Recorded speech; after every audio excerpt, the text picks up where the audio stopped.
That's called hyper flash, blinking too fast. Now it needs a resistor, because that sucks.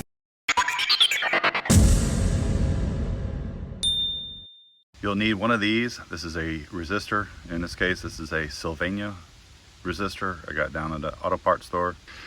You'll need some connectors.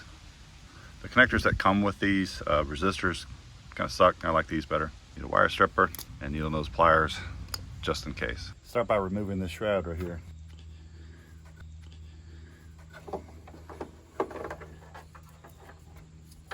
There's your light.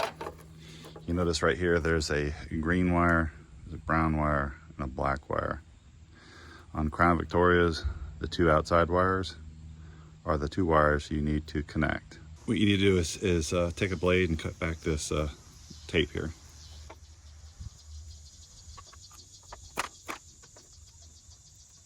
Be careful not to cut into the wires. You want exposed metal. Bring over your clip and your resistor. With your wire cutters, cut the edge clean. See how there's a little bit of metal sticking right there? Just cut it clean. Now all you gotta do is put the resistor, one lead on this wire, one lead on this wire right here. It doesn't matter which side it is, you're just resisting the power, the current. You're not worried about the flow or whatever.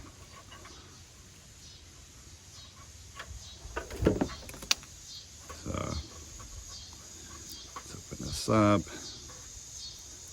Get that in there, seated in there.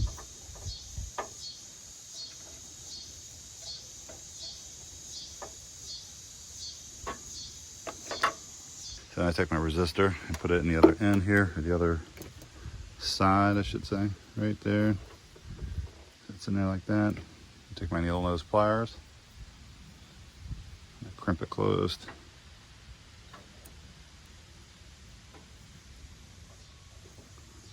Just like that. And I do the same thing with the other side.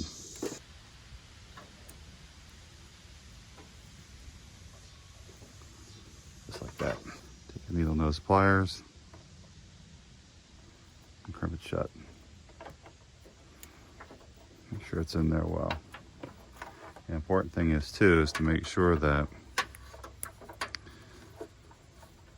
everything is covered up. There's no bare metal anywhere, and that's all there is to it. Now, if you're not sure about wires on your car, because a Crown Vic, it might be different than yours, this brown one is I've already done the voltage meter, but you can do a voltage meter if you know how to use one. But the center wire is the parking light, this is the blinker light, and this is the ground, and they're the same on all Crown Vics. So now what I'll do is I'll put it back in place and I'll show you how it works.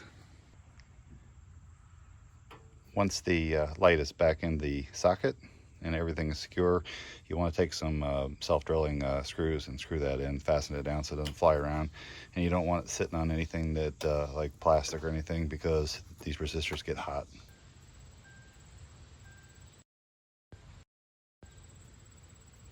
With both resistors installed, it no longer sucks.